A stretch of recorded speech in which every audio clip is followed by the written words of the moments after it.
بسم اللہ الرحمن الرحیم اللہم صلی علی سیدنا فی اول کلامنا اللہم صلی علی سیدنا فی اوسط کلامنا اللہم صلی علی سیدنا فی آخر کلامنا آمین اللہم آمین اللہم نور قلوبنا بالقرآن وزین اخلاقنا بالقرآن آمین اللہم آمین۔ شروع کرتی ہوں اللہ کے نام سے جو بڑا مہربان نہایت رحم کرنے والا ہے۔ الحمدللہ اس وقت ہم سپارہ نمبر 9 پڑھ رہے ہیں۔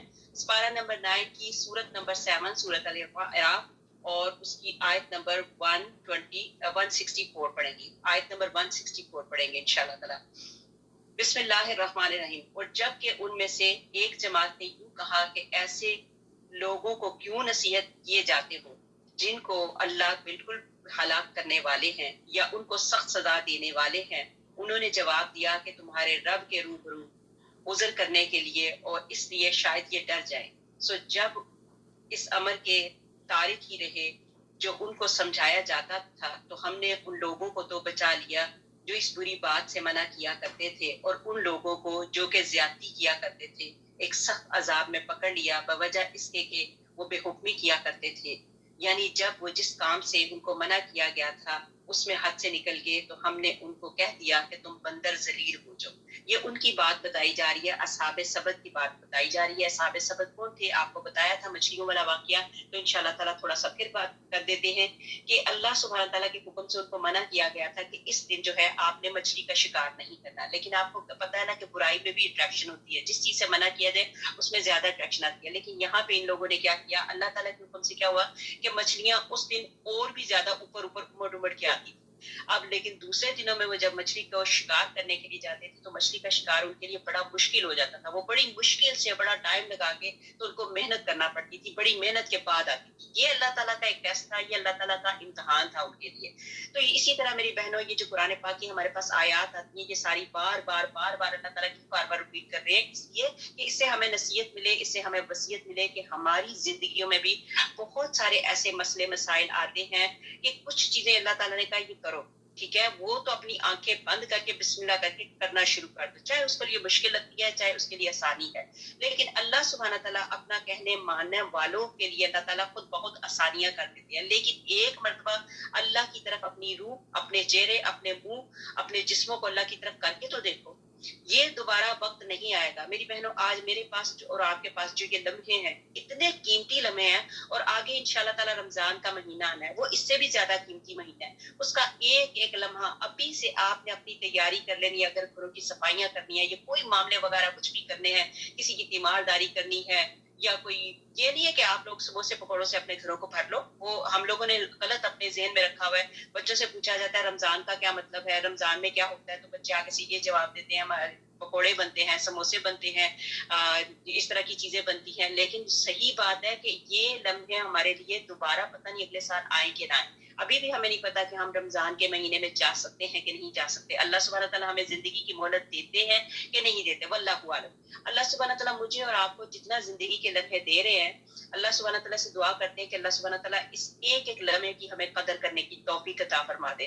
اللہ نہ کرے آج اگر ہمیں ابھی، ویسے تو نہیں کوئی آ کے فرشتہ تو نہیں بتائے گا کہ کاشفہ تیری جان نکلنے میں مطلب 5 لمحے ہیں، 10 لمحے ہیں، ایک دن ہے، ایک رات ہے، تو یہ یا کوئی دیکھیں اگر ہم ہاسپٹل میں جاتے ہیں تو ہاسپٹل والے کہتے ہیں کہ جی ان کا سارا کام ہو گیا، اب یہ کسی وقت بھی مطلب ان کا روح نکل سکتی ہے، تو اس وقت اس لمحے میں ہم کیا کریں گے؟ ہمیشہ اپنے ذہن میں یہی رکھیں کہ میرے پاس ٹائم بہت کم ہے، وہی جو 10 منٹ ایک پیشنٹ کو بتایا، وہی ایک دن جو پیشنٹ کو بتایا، وہی 10 گھنٹے جو پیشنٹ کو بتایا کہ اس نے اس کے بعد ختم ہو جانا ہے، تو جو اس پیشنٹ کی کیفیت ہو وہ اپنے دل میں روزانہ لے کے آیا کرو۔ اللہ نہ کرے آپ کو مجھے کسی طرح کی کوئی تکلیف پیش ہو، کوئی بیماری آئے اور اس طرح کے لمحات آئیں، ان لمحات میں یہ ہوتا ہے کہ بندہ اللہ کے زیادہ قریب ہو جاتا ہے کہ بس اب دیٹس اٹ، اب اینڈ ہو گیا، میں نے بڑی اللہ کی کیا کہتے ہیں، میں نے بڑی اپنی منمانیاں کی ہیں، اب ٹائم بہت کم رہ گیا، اب اللہ کی مان کے دیکھیں۔ لیکن اس وقت کیا فائدہ؟ اس وقت کا دیکھیں، اگر آپ کے پاس چیزیں ہیں، جو بھی ہے، آپ کے پاس مال اموال ہے، تو اس وقت آپ نے چیریٹی کی تو کیا کی؟ خیر اللہ سبحانہ تعالیٰ اس وقت بھی توفیق دے دے تو بڑی بات ہے، لیکن اس وقت کیا ہمیں کوئی ضمانت ہے؟ آپ نے دیکھا یہودیوں کا کیا خیال تھے، یہودی کہتے تھے کہ ہم تو بس تھوڑی دیر کے لیے جائیں گے اور اس کے تھوڑے دن گزریں گے، ہم اللہ تعالیٰ کے محبوب ہیں، اللہ تعالیٰ ہمارے دوست ہیں، ہم اللہ تعالیٰ کے دوست ہیں اور ہم بخشائے دیں گے۔ ایسا نہیں ہے معاملہ۔ اللہ سبحانہ تعالیٰ نے، دیکھیں یہ قرآن پاک میں بار بار جو پڑھ کے سنا رہی ہوں، اور اللہ تعالیٰ ریپیٹ کر رہے ہیں، ایک ایک معاملہ بار بار بتا رہے ہیں کہ دیکھو فلاں بندے کے ساتھ میں نے ایسا معاملہ کیا، حضرت شعیب علیہ السلام کی قوم کے ساتھ میں نے کیا کیا، حضرت لوط علیہ السلام کی قوم کے ساتھ میں نے کیا کیا، حضرت نوح علیہ السلام کی قوم کے ساتھ کیا کیا، حضرت ابراہیم علیہ السلام کی امت کے ساتھ کیا کیا، حضرت عیسیٰ علیہ السلام، حضرت موسیٰ علیہ السلام. آپ نے دیکھا جو ان میں ایک ایک برائیاں تھیں، وہ ساری کی ساری برائیاں ہم نے دیکھے. ہم اپنے آپ کو ٹٹولیں کہ ہم میں تو کچھ ایسا نہیں ہے. تو یہیں پہ اللہ سبحانہ تعالیٰ کے حکم سے ہمیں یو ٹرن لینا ہے.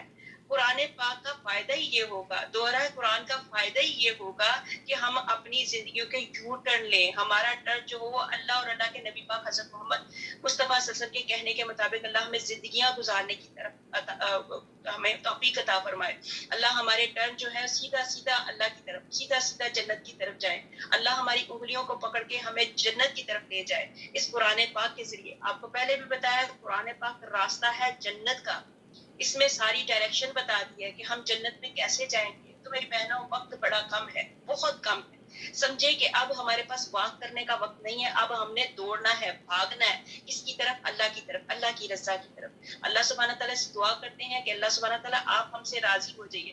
ہمارا معاملہ اس طرح کا نہ بنائیے گا جو اصحاب سب کا تھا کہ انہوں نے کیسی کیسی ہیلا بازیاں کی، کیسے کیسے انہوں نے کیا کیا کہ اللہ نے اگر ان کو شکار کا منع کر دیا کہ ہفتے والے دن نہیں کرنا تو انہوں نے کیا کیا. ان میں سے کتنے لوگ تھے، انہوں نے کیا کیا برائیاں شروع کر دی، کیا کیا انہوں نے بیچ میں کام شروع کر دیے. تو یہ ہے کہ بستی میں تین طرح کے لوگ، ایک خاموش ہوتے ہیں، مطلب جیسے ایک تو خاموش ہوتے ہیں، اور ایک تماشائی ہوتے ہیں کہ چلو جی ہمیں کیا، یہ جو کر رہے ہیں کرتے جائیں، ہمیں کیا ہے. اور ایک ہوتے ہیں منع کرنے والے، اور مطلب ایک منع کرنے والے ہوتے ہیں، ایک خاموش ہوتے ہیں، اور ایک ہوتے ہیں جو غلط کام کرنے والے. یہ تین قسم کے لوگ ہوتے ہیں. ایک تماشائی، خاموشی دیکھ رہے ہیں، تماشا دیکھ رہے ہیں، اور ایک ہوتے ہیں منع کرنے والے، اور ایک ہوتے ہیں غلط کرنے والے. یہ تین قسم کے لوگ ہیں. اللہ تعالیٰ سے دعا کرتے ہیں کہ اللہ سبحانہ تعالیٰ نہ تو ہمیں تماشائی بنائے، نہ ہی ہمیں غلط کام کرنے والے بنائے. اللہ سبحانہ تعالیٰ ہمیں منع کرنے والے بنائے، اور ہم خود بھی منع ہو جائے. جس چیز سے اللہ تعالیٰ نے منع کیا ہم اس پہ منع ہو جائے. اب اس دن کیا ہوا کہ وہ مچھلیاں آزادی کے ساتھ چڑھی آتی تھی اور پانی پر پھیل جاتی تھی. جب سنیچر کا دن ہوتا تھا تو کنارے کے پانی تک ہرگز نہ آتی. یہ ہم نے کیوں کیا؟ اللہ تعالیٰ کہتی ہے یہ ہم نے کیوں کیا؟ صرف اس لیے کہ ان کی فرما برداری کو آزمائیں کہ مخالفت والے روز تو مچھلیاں خلاف توقع زد میں رہتی، اور جن دنوں شکار حلال ہے چھپ جاتی. یہ ایک آزمائش تھی کیونکہ وہ اطاعت اللہ تعالیٰ کی کوتاہی کرتے تھے. لیکن ان لوگوں نے اللہ تعالیٰ کی حرمت کو توڑنے کے لیے مختلف طریقوں سے ہیلے ڈھونڈنے شروع کیے، اور جو تھا غلط چیز کی تھی اس میں کیا کیا انہوں نے، جس چیز سے منع کیا تھا اس کے لیے انہوں نے چور دروازے سے گھسنا چاہا. کیسے انہوں نے چور دروازے سے گھسنا چاہا؟ ادھر ادھر سے وہ راستے نکالے. سورہ اعراف یعنی زیر تلاوت کہنے لگے کہ ایلا کیا جانتے ہو؟ بتایا کہ یہاں پہ بتایا جاتا ہے کہ قرآن کے ایک یہاں پہ جو بات بتائی گئی، ابن عباس رضی اللہ تعالیٰ کے پاس ایک بندہ آیا، آپ دیدہ تھا، رو رہا تھا، اور یہ جو قرآن پاک کا مصحف تھا اس کی گود میں تھا. تو اس کو اہم سمجھ کر ان کے پاس گیا، آگے بڑھ کر ان کے پاس بیٹھ گیا اور پوچھا آپ کیوں رو رہے ہیں؟ انہوں نے کہا قرآن کے یہ برق مجھے رلا رہے ہیں. سورۃ اعراف زیر تلاوت تھی. کہنے لگے ایلا کیا ہے جانتے ہو؟ میں نے کہا ہاں. وہ کہنے لگے ایلا میں یہود لوگ بستے تھے. مطلب یہ ایک وادی تھی جہاں پہ یہود لوگ بستے تھے. انہیں ہفتے کے روز مچھلی کے شکار کی ممانعت کی تھی. ان کی آزمائش کے لیے مچھلیوں کو حکم ہوا کہ وہ صرف ہفتے کے دن ہی نکلے. ہفتے کے دن دریا مچھلیوں سے پر رہتے تھے. تر و تازہ، موٹی اور عمدہ بکثرت مچھلیاں پانی کے اوپر کودتی پھاندتی رہتی تھی. ہفتے کے سوا دوسرے دنوں میں سخت کوشش کے بعد ملتی تھی. کچھ دنوں تو یہ لوگ اللہ کے حکم ہی کی عظمت کرتے رہے اور انہیں پکڑنے سے رکے رہے. لیکن پھر شیطان نے ان کے دلوں میں یہ قیاس ڈالا کہ ممانعت تو ہفتے کے روز مچھلیوں کے کھانے کی ہے. تم ہفتے کو انہیں پکڑ سکتے ہو لیکن کھا نہیں سکتے، دوسرے روز کھا لینا. یہ خیال ایک جماعت کا ہو گیا. اب ان میں سے ایک جو جماعت تھی انہوں نے اپنے ذہن میں یہ بنا لیا کہ ہاں بھی یہ بات ٹھیک ہے، کھانا نہیں لیکن پکڑ سکتے ہیں. لیکن دوسری جماعت نے کہا کھانے اور پکڑنے دونوں کی ممانعت ہے. غرض یہ کہ اس بحث کے بعد جمعے کا دن آیا تو یہ لوگ اپنی عورتوں اور بچوں کو لیے ہوئے نکلے. ان کی سیدھی طرف روکنے والی جماعت تھی جو ان سے الگ رہی، اور بائیں طرف دوسری جماعت تھی جس نے خاموشی اختیار کر لی. سیدھی جانب والوں نے کہا دیکھو ہم تمہیں منع کرتے ہیں کہیں ایسا نہ ہو کہ اللہ تعالیٰ کے عذاب کے مستحق بن جاؤ. اور بائیں طرف والوں نے کہا کہ ارے اسے ہلاک ہونے والی اور مبتلا عذاب ہونے والی قوم کو کیا نصیحت کر رہے ہو؟ یہ کہیں ماننے والے ہیں؟ اصحاب یمین نے کہا اللہ تعالیٰ ہمیں معاف کرے، اس لیے ہم روک رہے ہیں کہ شاید رک جائیں. ہماری تو دلی خواہش ہے کہ وہ گرفتار عذاب نہ ہو اور اگر باز نہ آئے تو اللہ تعالیٰ معاف کرے، لیکن وہ لوگ خطا پر قائم رہے تو انہوں نے کہا اے دشمنان رب، آخر تم نے نہ مانا۔ اللہ تعالیٰ کی قسم، ہم کو تو اندیشہ ہے کہ تم کو دل بھی نہ نکلے گا، یا تو زمین میں دنسائے جاؤ گے یا پھر پتھر برسائے۔ یہی ہوا، انہوں نے یہی کام کیا، یہ کام کرتے گئے، پھر انہوں نے ہیلے نکالے۔ اس میں سے ہیلے کیا نکالے؟ حضرت ابن عباس رضی اللہ تعالیٰ عنہ نے یہ آیت پڑھی، جب انہوں نے نصیحت نہیں مانی تو منع کرنے والوں کو اللہ تعالیٰ کہتے ہیں کہ بچا لیا اور ظالموں کو مبتلا عذاب کر دیا۔ ابن عباس رضی اللہ تعالیٰ عنہ کہتے ہیں کہ منع کرنے والوں کو تو میں جانتا ہوں کہ نجات پا گئی، لیکن دوسروں کے بارے میں ایسا نہیں سمجھتا۔ مصیبت تو یہ ہے کہ ہم بھی لوگوں کو گناہ کرتے ہوئے دیکھتے ہیں لیکن انہیں کچھ نہیں کہتے۔ تو اکرمہ رحمۃ اللہ علیہ کہتے ہیں کہ میں نے کہا آپ پر فدا میں، یہ دوسرے بھی تو ان گنہگاروں سے بہت ناراض تھے اور ان کی مخالفت کرتے تھے اور کہتے تھے کہ ہلاک ہونے والی قوم کو نصیحت کر کے کیا کرو گے؟ اس سے ظاہر ہے کہ وہ عذاب میں شریک نہیں بنائے جا سکتے۔ تو ابن عباس خوش ہو کر کہتے ہیں کہ میں نے ان کو 2 کپڑے انعام میں دے دیے۔ اب انہوں نے کیا کیا کہ ایک چھوٹا سا گڑھا بنا لیا، انہوں نے ایک جو اپنی حجت بنائی، انہوں نے ایک چھوٹا سا گڑھا بنا لیا اور اس میں ایک جال لگا دیا اور 7 کیل ٹھوک دیے۔ اور پھر کیا ہوتا تھا، جب ہفتے والے دن مچھلیاں آتی تھی تو مچھلیاں کود کے اس میں چلی جاتی تھی، وہ پھنسا لیتے تھے اس کو۔ تو اسی طرح ایک دن بھی ہوا، دوسرے دن بھی ہوا۔ آگے چلتے ہیں، پھر آگے مزید اس کی تفصیل بتا دوں۔ آیت نمبر 167، اور وہ وقت یاد کرنا چاہیے کہ آپ کے رب نے یہ بات بتلا دی، وہ ان یہود پر قیامت تک ایسے شخص کو ضرور مسلط کرتا رہے گا جو ان کو سزائے شدید کی تکلیف پہنچاتا رہے گا۔ بلا شبہ آپ کا رب واقعی جلد ہی سزا دے دیتا ہے اور بلا شبہ وہ واقعی بڑی مغفرت اور بڑی رحمت والا ہے۔ بے شک، اور ہم نے دنیا میں ان کی مختلف جماعتیں کر دی، بعضے ان میں نیک تھے اور بعضے ان میں اور طرح تھے، اور ہم ان کو خوشحالیوں اور بدحالیوں سے آزماتے رہے کہ شاید وہ باز آ جائے۔ مطلب اللہ تعالیٰ ہمیشہ بندے کو کبھی خوشحالی دیتا ہے، کبھی بدحالی دیتا ہے، اور اللہ تعالیٰ کی یہ ٹیسٹ ہے، یہ ایگزام ہے۔ پھر ان کے بعد ایسے لوگ ان کے جانشین ہوئے کہ کتاب کو ان سے حاصل کیا، اس دنیائے فانی کا مال متاع لے لیتے ہیں اور کہتے ہیں کہ ہماری ضرور مغفرت ہو جائے گی، حالانکہ اگر ان کے پاس ویسا ہی مال متاع آنے لگے تو اس کو لے لیتے ہیں۔ کیا ان سے اس کتاب کے اس مضمون کا عہد نہیں لیا گیا کہ اللہ تعالیٰ کی طرف بجز حق بات کے اور کسی بات کی نسبت نہ کرے؟ اور انہوں نے اس کتاب میں جو کچھ تھا اس کو پڑھ لیا، اور آخرت والا گھر ان لوگوں کے لیے بہتر ہے جو پرہیز رکھتے ہیں۔ پھر کیا تم نہیں سمجھتے؟ اور جو لوگ کتاب کے پابند ہیں اور نماز کی پابندی کرتے ہیں، ہم ایسے لوگوں کو جو اپنی اصلاح کریں ثواب ان کا ضائع نہیں کرتے۔ غلط کام کرتے اور ساتھ کہتے کہ اللہ غفور ہے، اللہ معاف کر دے گا۔ ایسا نہیں ہے کہ ہم لوگوں کے ذہن میں ہو کے کہتے ہیں کہ کوئی بات نہیں ہے۔ کچھ لوگ تو کہتے ہیں کہ یہ ایک مشہور مثال ہے کہ یہ جہان میٹھا، اگلا کس نے ڈٹھا۔ مطلب یہ ہے کہ یہ جہان اگر اچھا ہے تو مطلب یہی ٹھیک ہے، یہی زندگی ہے۔ استغفر اللہ، یہ جو بات ہے غلط ہے کہ اللہ سبحانہ تعالیٰ کا یہ کام مطلب ساتھ کرتے اور ساتھ ساتھ کہتے کوئی بات نہیں، پھر کیا ہو گیا۔ لیکن اللہ سبحانہ تعالیٰ کا نام غفور بھی ہے، رحیم ہے، اللہ سبحانہ تعالیٰ سارے گناہ معاف کر دے گا۔ اف کورس اللہ سبحانہ تعالیٰ غفور بھی ہے، رحمان بھی ہے، رحیم بھی ہے، لیکن اللہ سبحانہ تعالیٰ ہم سے حساب لیں گے۔ ایسا نہیں کہ اللہ سبحانہ تعالیٰ نے ہمیں ایسے ہی یہاں پہ چھوڑ دیا۔ پھر یہ بھی بتایا حق بات کو چھپاتے، یا یہ لوگ جو دوسرے تھے، یہ یہود لوگ اور دوسرے لوگ حق بات کو چھپاتے اور آیتوں میں تحریف کر دی انہوں نے۔ پھر ان کا غلط مطلب نکال لیا، تو ان کی یہ کمائی کیا ہی بری کمائی ہے کہ انہوں نے جو غلط مطلب نکالے تو ان کی کمائی جو ہے بہت ہی بری کمائی ہے۔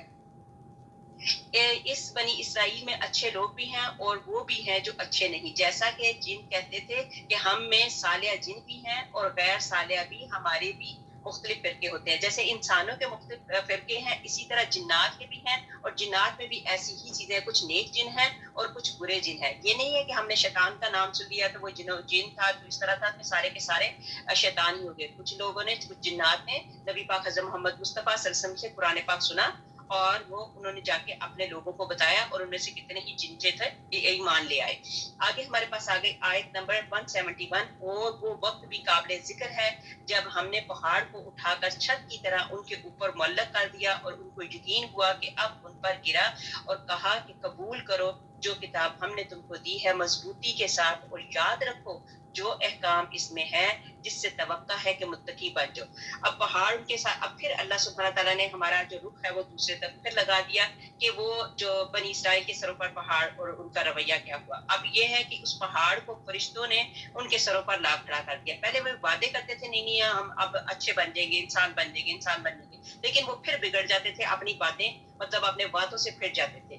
تو یہ بھی ہے کہ اجتماعی توبہ کیا کرو، جہاں پہ اجتماعی توبہ کی جائے اللہ سبحانہ تعالیٰ ان کی توبہ کو ضرور قبول کرتا ہے۔ میں اور آپ جب بھی ہم بیٹھتے ہیں، میں ہمیشہ یہ عائزہ فقیرنی آپ کو کہتی ہے، جب جب قرآن پاک کی کوئی آیت آتی ہے استغفار والی، تو وہاں پہ ہم کہتے ہیں کہ اللہ سبحانہ تعالیٰ ہمارے گناہ معاف کر دے اور ہم سے راضی ہو جائے۔ تو یہاں پہ بھی یہ عائزہ فقیرنی ہم سب مل کے اللہ تعالیٰ سے توبہ کرتے ہیں کہ اللہ سبحانہ تعالیٰ ہم نے کہیں کسی جگہ پہ کوئی غلطی کی، کوئی گناہ کیا، تو اللہ سبحانہ تعالیٰ ہمیں معاف فرما دیجیے اور ہماری پوچھ نہ کیجیے گا۔ پھر وہی پہاڑ کی بات ہوئی، آخر کار پہاڑ کو اللہ تعالیٰ کا حکم ہوا کہ وہ اپنی جگہ سے اٹھ کر آسمان میں اٹھتا ہوا ان کے سروں پر چھا گیا۔ موسیٰ علیہ السلام نے کہا رب تعالیٰ جو کچھ فرماتا ہے مانتے ہو کہ نہیں؟ اگر تورات اور اس کے احکام کو نہیں مانو گے تو تمہارے سروں پر پہاڑ گر پڑے گا۔ جب انہوں نے دیکھ لیا کہ پہاڑ گرا ہی چاہتا ہے تو سجدے میں بائیں رخ پر گر پڑے۔ اب اپنا نقشہ بھی بنا لیجیے، جس طرح میں بتا رہی ہوں حدیث کو پڑھتے ہوئے کہ وہ انہوں نے کیا کیا، یہودوں نے کیا کیا، سجدے میں بائیں رخ پر گر پڑے اور سیدھی آنکھ سے کنکھیوں کے طور پر پہاڑ کو دیکھ رہے تھے۔ میں دوبارہ بولتی ہوں تاکہ آپ کے ذہن میں وہ نقشہ آ جائے، اور آپ نے کبھی یہودیوں کو دیکھا ہوگا اپنی عبادت کس طریقے سے کرتے ہیں۔ تو اب تو سجدے میں بائیں رخ پر گر پڑے اور سیدھی آنکھ سے کنکھیوں کے طور پر پہاڑ کو دیکھ رہے تھے کہ کہیں گر تو نہیں رہا۔ یہی وجہ ہے کہ آج تک یہودی جب بھی سجدہ کرتے ہیں اپنے بائیں رخ پر کرتے ہیں اور کہتے ہیں کہ یہ وہ سجدہ ہے جو رفع اعضاد کی یادگار ہے۔ ابو بکر رضی اللہ تعالیٰ عنہ کہتے ہیں کہ جب موسیٰ علیہ السلام نے الواح پھینک دیے، مطلب وہی جو تختیاں تھیں ان کے ہاتھ میں، الواح پھینک دیے تھے، تو اللہ تعالیٰ کی کتاب ہے، جو اللہ تعالیٰ کی کتاب ہے اور اس کے ہاں کی تحریر کرتا، تو زمین کا ہر پہاڑ، ہر درخت، ہر پتھر لرز اٹھا اور جنبش میں آ گیا۔ یہی وجہ ہے کہ ہر یہودی جب تورات پڑھتا ہے تو اپنا سر ہلانے اور جھومنے لگتا ہے، جیسے کہ اللہ تعالیٰ نے فرمایا کہ وہ اپنے سر ہلانے لگتے ہیں۔ واللہ اعلم۔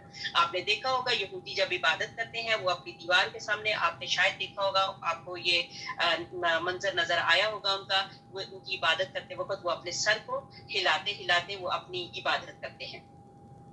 پھر عالم ارواح میں بادھا، اس کے متعلق یہ ہے، آیت نمبر ہمارے پاس آگے 172۔ اور جب آپ کے رب نے اولاد آدم کی پشت سے ان کی اولاد کو نکالا تو ان سے انہی کے متعلق اقرار لیا کہ کیا میں تمہارا رب نہیں ہوں۔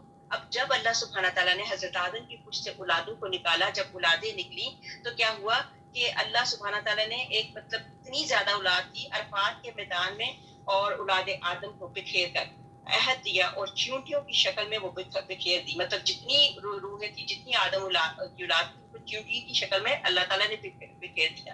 تو پھر ان سے گواہی دلوائی تاکہ تم منکر نہ ہو جاؤ کہ ہمیں کس نے بنایا، اور بتایا یہ جاتا ہے کہ اللہ سبحانہ تعالیٰ نے ان سے اس وقت وعدہ لیا۔ اللہ تعالیٰ نے کہا کہ کیا میں تمہارا رب نہیں ہوں؟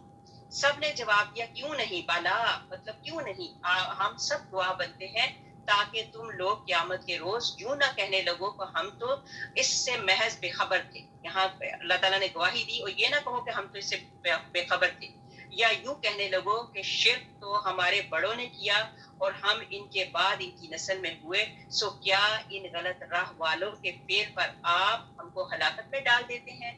ہم اسی طرح آیات کو صاف صاف بیان کیا کرتے ہیں تاکہ وہ باز آ جائے۔ اللہ سبحانہ تعالیٰ نے کتنی مرتبہ کہا، اب یہاں پہ بھی اللہ سبحانہ تعالیٰ کہتے ہیں ہم اسی طرح آیات کو صاف صاف بیان کرتے ہیں۔ اسی طرح پیچھے بھی کتنی جگہ پہ اللہ تعالیٰ نے کہا کہ میں نے کھول کھول کے ساری چیزیں، میری اپنی نشانیاں جو آیات ہیں میں نے کھول کھول کے بتائیں، اس لیے کہ تم باز آ جاؤ۔ اب وہ تو یہ یہودیوں کی اور مشرکوں کی بات ہو رہی ہے، لیکن یہ بات ہمارے لیے بھی ہے کہ اللہ سبحانہ تعالیٰ نے جن جن چیزوں کا ہمیں بتایا ہمیں کرنا چاہیے۔ شرک جو ہے بار بار کہا گیا کہ ساری چیزیں معاف ہوں گی، لیکن شرک نہیں معاف ہوگا۔ اللہ سبحانہ تعالیٰ نے ہی ہمیں پیدا کیا اور ہم سب نے جو واپس مڑنا ہے اللہ تعالیٰ ہی کی طرف واپس مڑنا ہے۔ انس بن مالک رضی اللہ تعالیٰ عنہ سے روایت ہے کہ نبی اکرم صلی اللہ علیہ وآلہ وسلم نے فرمایا، بروز قیامت ایک دوزخی سے پوچھا جائے گا کہ بتاؤ تو اگر ساری زمین اور اس کے املاک تمہاری ملک ہوں، مطلب تمہاری ملکیت میں ہو، تمہاری ملک میں ہو، اور تم سے کہا جائے کہ فدیے میں یہ سب دے کر کیا نجات حاصل کرو گے، تو وہ کہے گا یقیناً ایسا کروں گا۔ تو اللہ تعالیٰ فرمائے گا میں نے تو تم سے اس سے بہت ہی کم کا مطالبہ کیا تھا، میں نے آدم علیہ السلام کی پشت میں سے یہ عہد لے لیا تھا کہ کسی کو میرا شریک نہ بناؤ گے، لیکن تم شریک کر بیٹھے۔ اللہ اکبر۔ ابن عباس رضی اللہ تعالیٰ عنہ سے مروی ہے کہ مقام نعمان میں بروز عرفہ روحوں سے وعدہ لیا گیا تھا اور آدم علیہ السلام کے سب سے نکال کر انہیں ذروں کی طرح پھیلا دیا گیا تھا، اور ان سے یوں گفتگو ہوئی تھی کہ بتاؤ کیا میں تمہارا رب نہیں؟ سب روحیں کہنے لگی کیوں نہیں، ضرور اللہ سبحانہ تعالیٰ آپ ہی ہمارے رب ہیں۔ اللہ تعالیٰ فرمائیں گے میں نے تو دنیا میں بہت ہی تھوڑے کا مطالبہ کیا تھا، اب تم میرے ساتھ اس طرح کا معاملہ کر رہے ہو۔ پھر آگے نبی پاک حضرت محمد مصطفیٰ نے صلی اللہ علیہ وسلم نے فرمایا جب روح سلب آدم سے ظاہر ہوئی تو ہر انسان کے ماتھے پر ایک روشنی چمک رہی تھی۔ اس تمام نسل کو آدم علیہ السلام کے سامنے پیش کیا گیا۔ آدم علیہ السلام نے پوچھا اے رب یہ کون ہے؟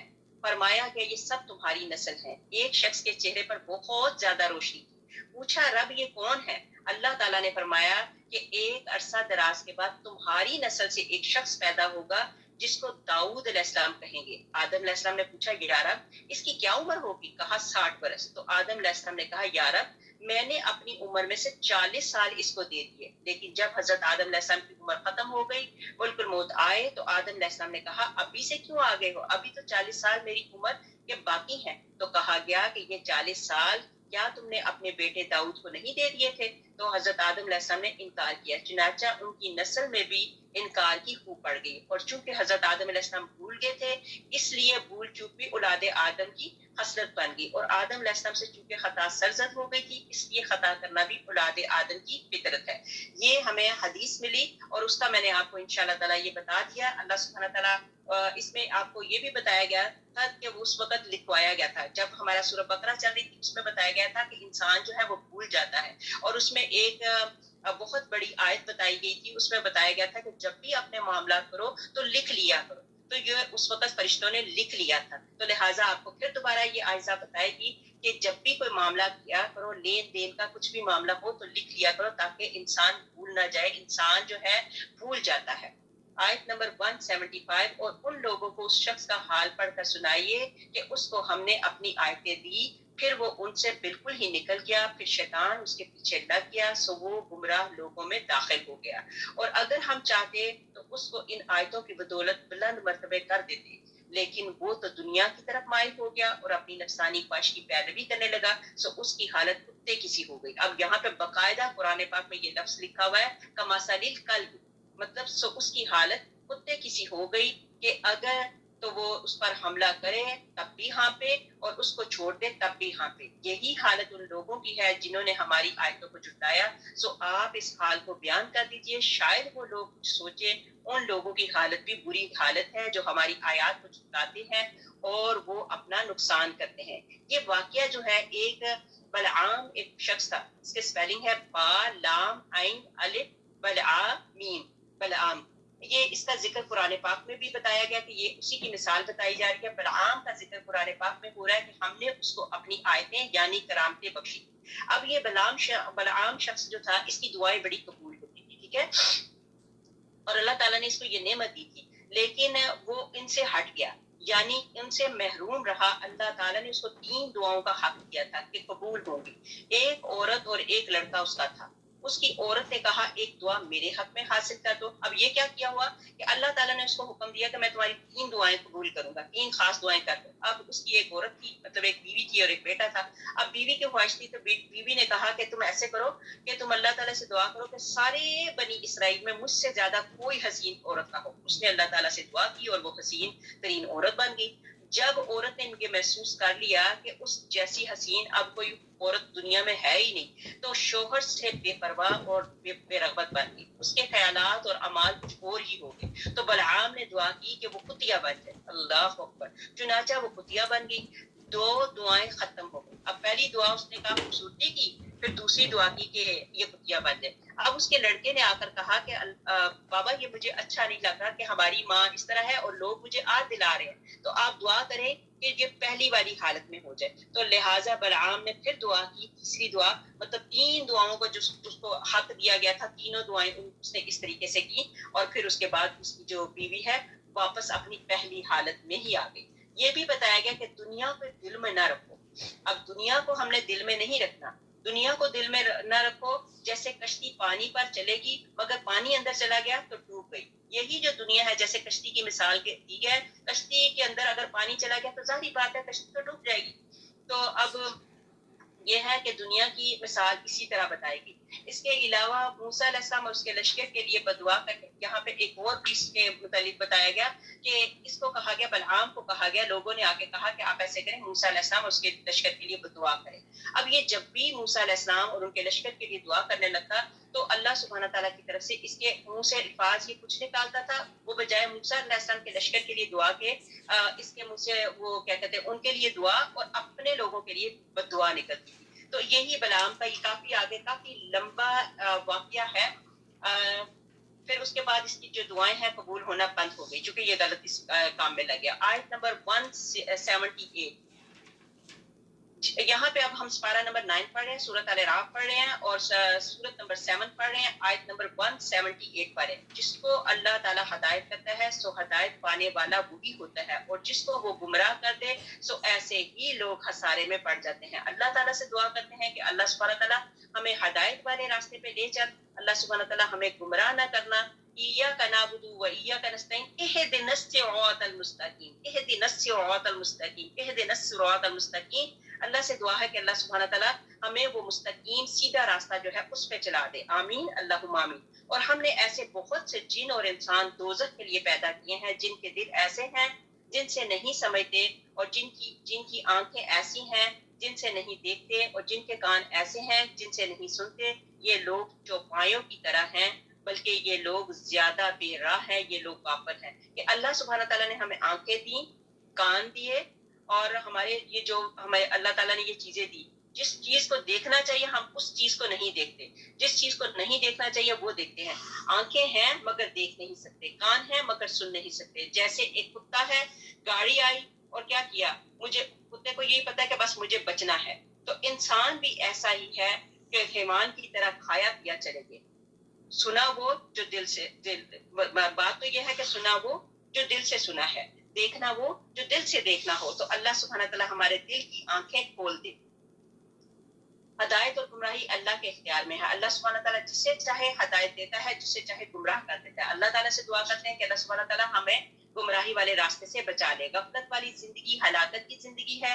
سامان ہے تو سو گئے تو چوری ہو جائے گا. تو اس طرح اللہ کی عبادت غافل ہونے کا انجام ایسا ہی ہے کہ جیسے سامان چوری ہو جائے, سامان اگر سو گیا تو چوری ہو گیا, اسی طرح اللہ تعالیٰ کی یاد سے غافل ہو گئے تو انجام بھی غلط ہو جائے گا. جسمانی اعضاء کا صحیح استعمال نہ کرنے والے کیا ہے, جانوروں سے بھی بدتر ہے. جو اللہ سبحانہ تعالیٰ نے ہمیں آنکھ, کان, جو دل دیا ہے, ہاتھ پاؤں دیے ہیں, ان کو اللہ ہی کی طرف لگا لو. آمین اللہم آمین. آگے ہمارے پاس آگے آیت نمبر 180, اور اچھے اچھے نام اللہ تعالیٰ ہی کے لیے ہیں, سو ان ناموں سے اللہ تعالیٰ ہی کو موسوم کیا کرو, اور ایسے لوگوں سے تعلق بھی نہ رکھو جو اس کے ناموں سے کجروی کرتے ہیں. ان لوگوں کو ان کے لیے ان کے کیے کی ضرور سزا ملے گی. اللہ کے اسماء الحسنی کی تعداد بتائی گئی. ویسے تو وہاں پہ آپ نے دیکھا ہوگا 99 نام, بہت ساری بہنوں نے نام یاد بھی کیے ہیں. اس میں بڑا مطلب ثواب بھی ہے, اجر بھی ہے. اور جو 99 نام لے کے دعا کرتا ہے اللہ تعالیٰ قبولیت کرتا ہے. اور اس میں اسماء الحسنی میں کچھ نام جو ہیں وہ ہیں اس میں اعظم ہوتے ہیں, جو خاص اللہ تعالیٰ کے یہ نام ہوتے ہیں. جب وہ نام لے کے دعا کی جائے تو اللہ سبحانہ تعالیٰ قبول کرتے ہیں. اس میں اعظم میں یا حی یا قیوم, یہ بھی بہت پیارا یہ نام ہے. اور اسی طرح یہ اگر یا حی یا قیوم برحمتک نستغیث پڑھے یا استغیث پڑھے, یہ بھی بڑی اچھی بات ہے. یا اللہ یا رحمان, یہ بھی اس میں اعظم ہے. تو ایک مرتبہ ایک شخص آیا, مسجد میں داخل ہوا, تو اس نے اللہ تعالیٰ سے دعا کرتے ہوئے کہا یا ارحم الراحمین, یا ارحم الراحمین, یا ارحم الراحمین. نبی پاک حضرت محمد مصطفیٰ صلی اللہ علیہ وسلم نے فرمایا کہ مانگ اللہ تعالیٰ سے کیا مانگتا ہے, چونکہ تو نے اب اس میں اعظم کا واسطہ دیا. اس وقت جو تم نے نام کا نام لیا یا ارحم الراحمین, تو یہ اس میں اعظم ہے. اس وقت اللہ تعالیٰ پوری طرح تیری طرف متوجہ ہے, تو تو جو مانگے گا وہ اللہ تعالیٰ دیں گے. اسی لیے بہنوں اکثر یہ عائزہ فقیرنی آپ لوگوں کو کہتی ہے کہ کوشش کیا کرے جب بھی دعا کیا کرے تو 3 مرتبہ یا ارحم الراحمین، اگر یا ارحم الراحمین نہیں کہنا آتا تو یا رحمان و یا رحیم کہہ دیا کرے، جو آپ کو ایزی لگتا ہے، کیونکہ یہ اللہ تعالیٰ کے دونوں نام اللہ تعالیٰ ہی کے انشاءاللہ تعالیٰ. آگے ہمارے پاس آ گئی. اب ایسے بھی آپ کو پتہ نا کہ جس سے محبت ہو جاتی ہے تو جب کسی سے محبت ہو جاتی ہے تو اس کو کئی نام سے پکارتے ہیں. تو اللہ سبحانہ تعالیٰ تو اللہ ہے، تو یہ تو 99 نہیں بلکہ اس میں تو کتنے ہی اللہ تعالیٰ کے نام ہیں. اللہ تعالیٰ کے تو بہت سارے نام ہیں، بس ہمیں کو بتایا جو گیا وہ 99 نام کا بتایا گیا. آیت نمبر 181. اور ہماری مخلوق میں ایک جماعت ایسی بھی ہے جو حق کے موافق ہدایت کرتے ہیں اور اس کے موافق انصاف بھی کرتے ہیں، اور جو لوگ ہماری آیات کو جھٹلاتے ہیں ہم ان کو بتدریج لیے جا رہے ہیں اس طور پہ کہ ان کو خبر بھی نہیں، اور ان کو مہلت دیتا ہے. بے شک میری تدبیر بڑی مضبوط ہے. اللہ اکبر. اللہ تعالیٰ کی تدبیر کے آگے کسی کی بھی بات نہیں چل سکتی.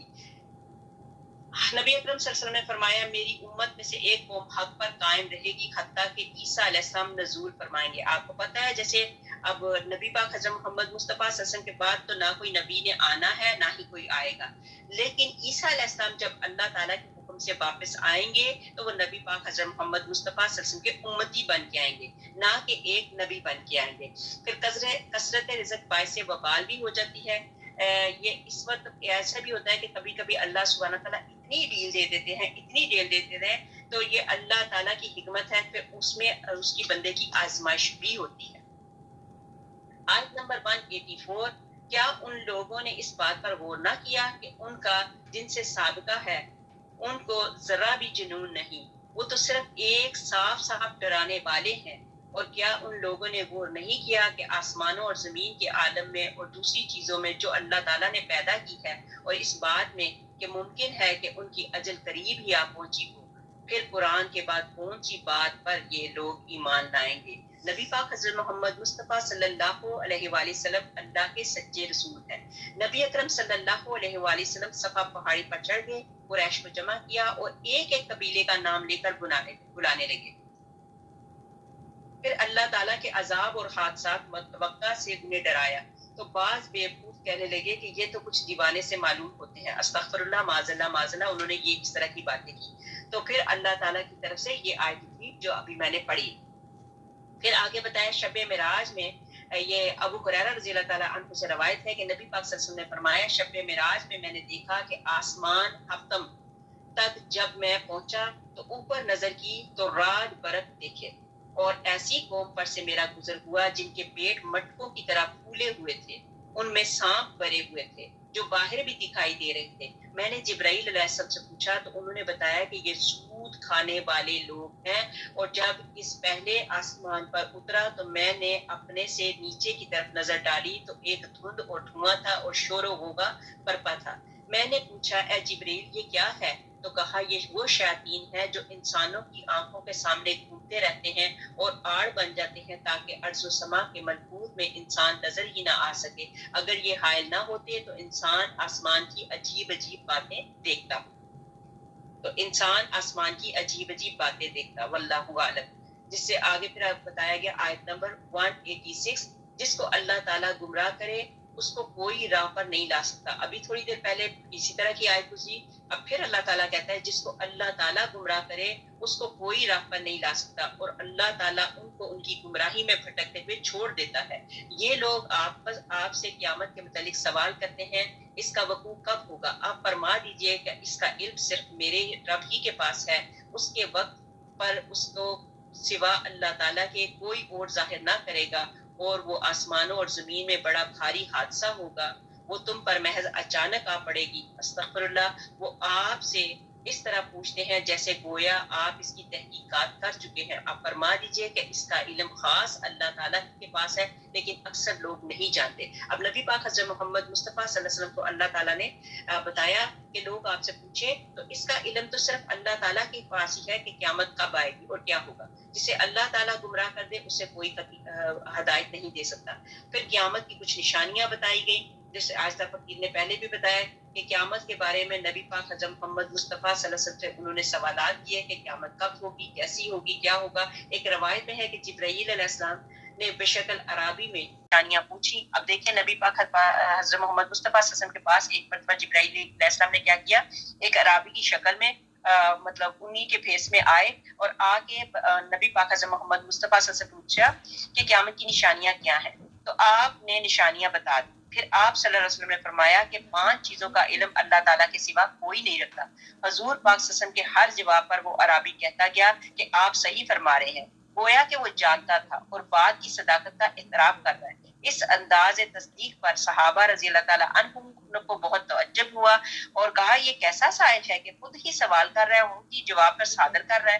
پھر یہ سائل چلا گیا تو نبی اکرم صلی اللہ علیہ وسلم نے فرمایا جبرائیل علیہ السلام تھے, اس بہانے تم لوگوں کو مسائل دین اور معتقدات کی تعلیم دینے کے لیے آئے تھے. اب وہ آئے تو ایک انسان کی شکل میں, لیکن بتانا چاہتے تھے. نبی پاک حضرت محمد مصطفیٰ صلی اللہ علیہ وسلم کے سامنے بات کرتے رہے کہ قیامت میں یہ ہوگا, یہ بات ہوگی, یہ بات ہوگی, اور ساتھ ہی کہتے جاتے تھے ہاں ہاں ایسا ہی ہوگا. تو اس وجہ سے انہوں نے پوچھا.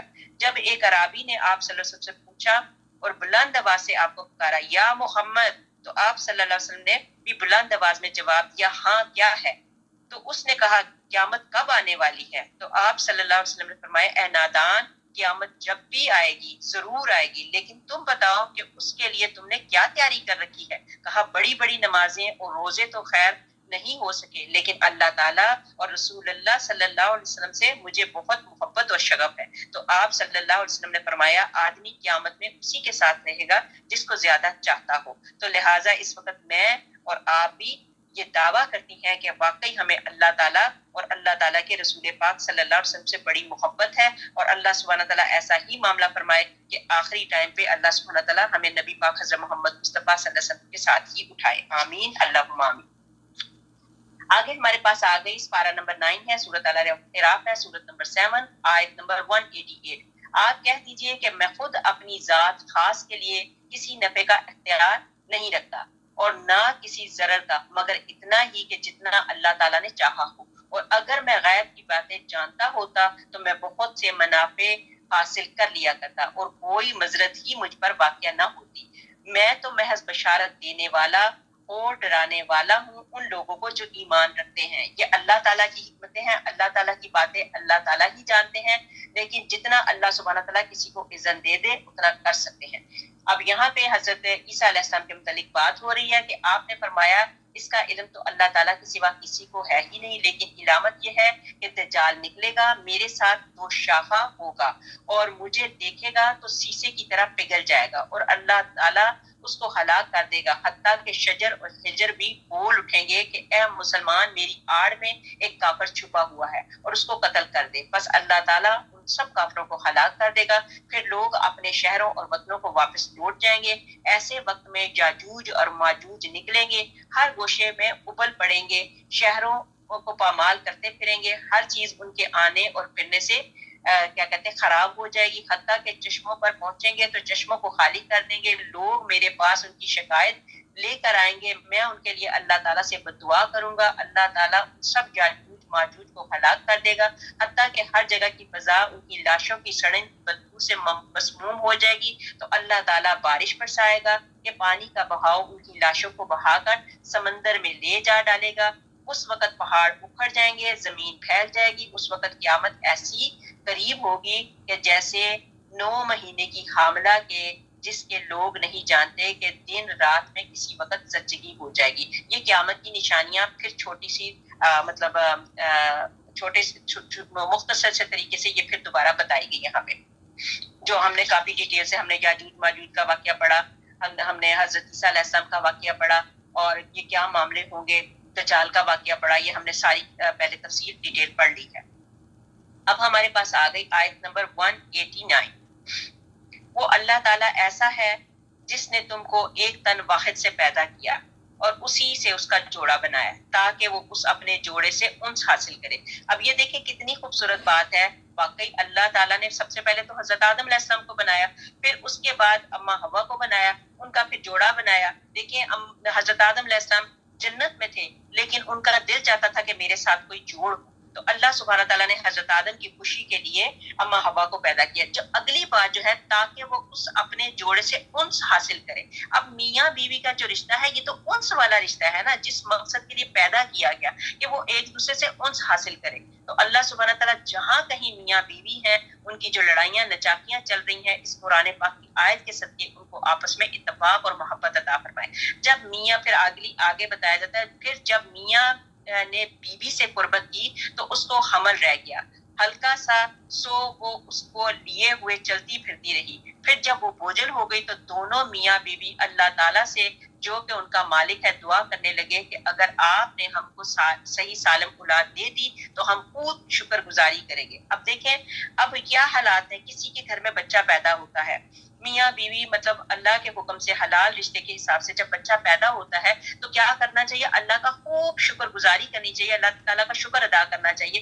کتنے لوگ ہیں جن کے گھر میں بچے پیدا ہوتے ہیں تو بچے پیدا ہونے کے آف کورس اس وقت عورت تو بیچاری نفل نہیں پڑھ سکتی, تو کتنے شوہر ہوں گے جو اس کے بعد شکرانے کے نفل پڑھتے ہوں گے کہ اللہ تیرا شکر ہے.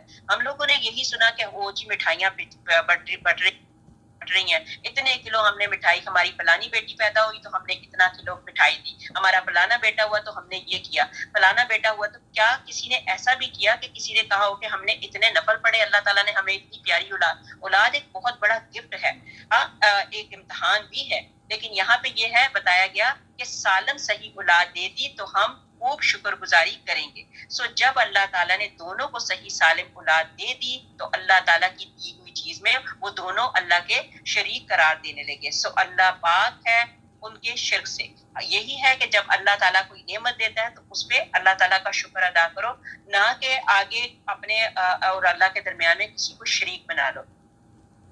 مخلوق کو خدا ماننا انتہائی درجے کی بے وقوفی ہے, تو اس سے بچنا چاہیے. اللہ تعالیٰ کی عطا کردہ اولاد کو مشرک غیر اللہ کی جانب منسوب کرتے ہیں. کچھ کہتے ہیں نا کہ جی فلاں بندے نے دعا کی تھی, فلاں پیر صاحب نے دعا کی تھی تو ہمارے گھر بچہ پیدا ہو گیا, فلاں پیر صاحب نے عمل کیا تھا. ایسا نہیں ہوتا. پیچھے اللہ تعالیٰ کی ذات. جب حضرت عیسیٰ علیہ السلام کی بات ہوئی, جب حضرت موسیٰ علیہ السلام کی بات ہوئی تو بات کیا ہوا, اللہ کے اذن سے. اللہ نے اذن دیا تو وہ ایسا کام ہوا. یہ نہیں ہوا کہ حضرت عیسیٰ علیہ السلام نے خود بخود بندوں کو جو تھے تو کوڑی کے مرض کو ٹھیک کر دیا, مردہ کو زندہ کر دیا, کسی کو شفا دے دی, یہ کر دیا. نہیں, انہوں نے کہا اللہ کے اذن سے, اللہ کے اذن سے. تو بیچ میں ہمیشہ بات جو رکھنی ہے اللہ کے اذن کو آگے رکھنا چاہیے, باقی باتیں بعد میں. آیت نمبر 191, کیا ایسوں کو شریک ٹھہراتے ہیں جو کسی چیز کو بنا نہ سکیں اور وہ خود ہی بنائے جاتے ہوں. مطلب کریٹر تو اللہ تعالیٰ ہے, اللہ تعالیٰ خالق ہے, اللہ مخلوق نہیں ہے. خالق مخلوق کو بناتا ہے, مخلوق خالق کو نہیں بنا سکتی, اور وہ ان کو کسی قسم کی مدد نہیں دے سکتے اور وہ خود اپنی بھی مدد نہیں کر سکتے. یہ جو معبود ہیں بتایا گیا کہ وہ تو اپنی بھی مدد نہیں کر سکتے, اور اگر تم ان کو کوئی بات بتلانے کے لیے پکارو تو تمہارے کہنے پر نہ چلے. تمہارے اعتبار سے دونوں امر برابر ہیں, خواہ تم ان کو پکارو یا تم خاموش رہو. واقعی تم اللہ تعالیٰ کو چھوڑ کر جن کی عبادت کرتے ہو وہ بھی تم ہی جیسے بنتے ہیں. تم ان کو پکارو, پھر ان کو چاہیے کہ تمہارا کہنا کر دے اگر تم سچے ہو. کیا ان کے پاؤں ہیں جن سے وہ چلتے ہوں, یا ان کے ہاتھ ہیں جن سے وہ کسی چیز کو تھام سکیں, یا ان کی آنکھیں ہیں جن سے وہ دیکھتے ہوں, یا ان کے کان ہیں جن سے وہ سنتے ہوں. آپ کہہ دیجئے کہ تم اپنے سب شرکا کو بلا لو, پھر میری ذرا رسانی کی تدبیر کرو, پھر مجھ کو ذرا مہلت مت دو. اللہ اکبر, اتنا بڑا چیلنج اللہ تعالیٰ نے قرآن پاک میں کر دیا. یہ آیت نمبر 195, جب آپ کو ٹائم ملا تو ضرور پڑھیے گا دوبارہ.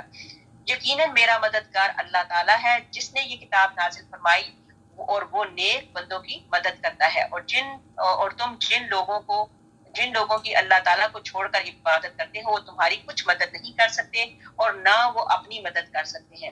اور ان کا اگر کوئی بات بتلانے کو پکارو تو اس کو نہ سنے, اور ان کو آپ دیکھتے ہیں کہ گویا وہ آپ کو دیکھ رہے ہیں اور وہ کچھ بھی نہیں دیکھتے. اللہ اکبر.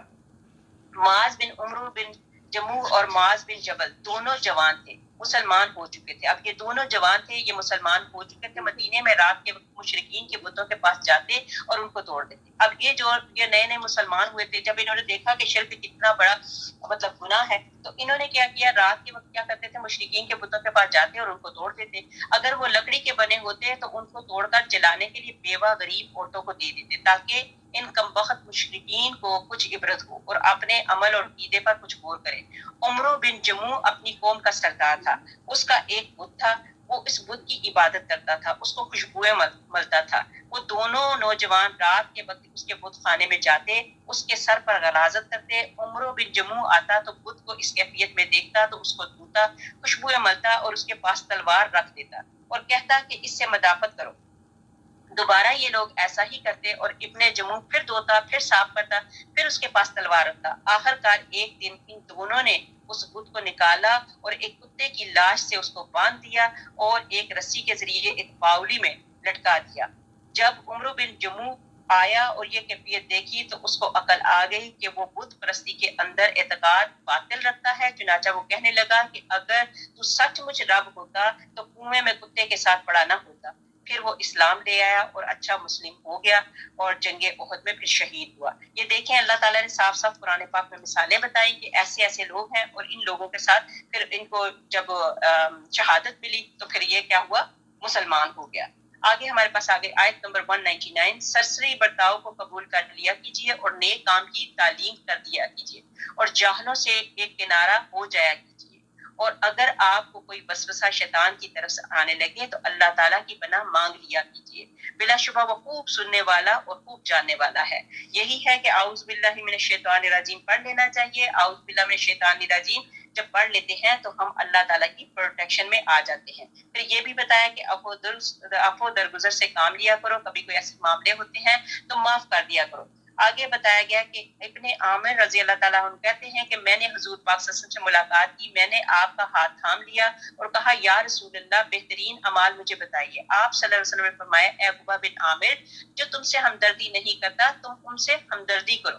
اللہ یہ کتنی بڑی بات ہے، یہ کتنی مشکل بات ہے جو نبی پاک حضرت محمد مصطفیٰ صلی اللہ علیہ وسلم نے کہا، لیکن چونکہ نبی پاک صلی اللہ علیہ وسلم نے کہا تو ہمیں بھی کرنی چاہیے۔ میں جب بھی اس طرح کی کوئی آیت پڑھتی ہوں، حدیث پڑھتی ہوں کہ نبی پاک حضرت محمد مصطفیٰ صلی اللہ علیہ وسلم کا ہاتھ پکڑا، تو ہم بھی اپنے ذہن میں رکھیں کہ ہم بھی نبی پاک حضرت محمد مصطفیٰ صلی اللہ علیہ وسلم کے تصور میں کہ وہ انہوں نے ہمارا ہاتھ پکڑا، ہمیں یہ نصیحت دی۔ تو میں دوبارہ نصیحت پڑھتی ہوں، اللہ مجھے بھی توفیق دے، آپ کو بھی توفیق دے۔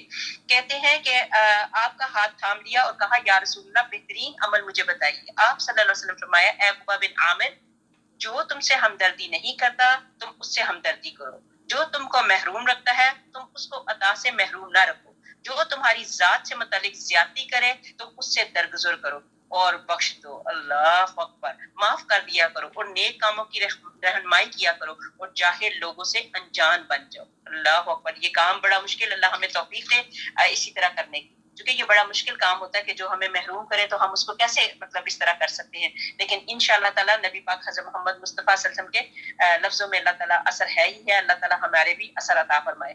آیت نمبر 201، یقیناً جو لوگ خدا ترس ہیں جب ان کو کوئی خطرہ شیطان کی طرف سے آ جاتا ہے تو وہ یاد میں لگ جاتے ہیں، سو یکا یک ان کی آنکھیں کھل جاتی ہیں، اور جو شیاطین کے تابع ہیں ان کو گمراہی میں کھینچے لیے جاتے ہیں، پس وہ باز نہیں آتے۔ اب یہ ہے کہ جو اللہ تعالیٰ کی یاد میں لگے ہوتے ہیں تو وہ اللہ تعالیٰ کی طرف ہی ہو جاتے ہیں، اور وہ ان کی اللہ تعالیٰ دل کی آنکھیں بھی کھول دیتے ہیں، اور جو شیطان کے پیچھے جاتے ہیں یہی چیزیں ہیں۔ تو غصہ ختم کرنے کے لیے اعوذ باللہ من الشیطان الرجیم پڑھ لینا چاہیے، اس سے ہمارے غصے جو ہیں وہ ٹھنڈے ہو جاتے ہیں۔